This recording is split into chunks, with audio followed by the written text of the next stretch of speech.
Samahan niyo po kami sa aming brunch. So this is a late morning and early afternoon because it's only 11:30 a.m.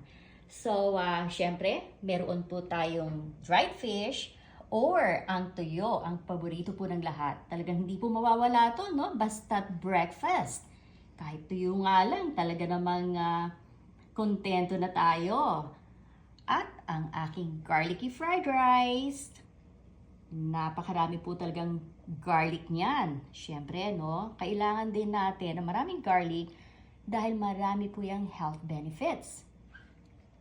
At ito pong platter na to, nakita ninyo, ang aking platter at nandiyan na po lahat.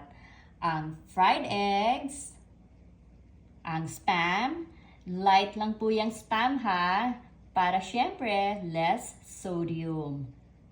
Syempre may longganisa rin po. At ang aking homemade tapa.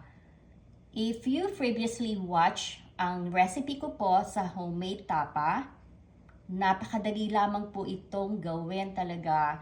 Hindi na po ninyo kailangan i-marinate pa ng overnight. So just look for the playlist ng aking mga recipes at makikita po ninyo kung paano ko po ginawa ang homemade tapa. At syempre, meron din po ako ditong freshly cut tomatoes at red onion salad. Pampawala ng suya sa ating mga kinakain. At hindi mawawala ang ating coffee. Hindi ako nag-brew ng coffee ngayon, pero meron po tayong taster's choice.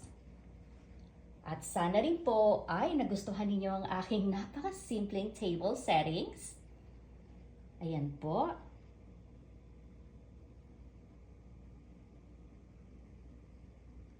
My table settings for our brunch today. So ayan lamang po ang aking napaka-short video. At sana po ay nagustuhan ninyo ang maikling video na to. And don't forget to subscribe to my YouTube channel. See you guys later. Bye!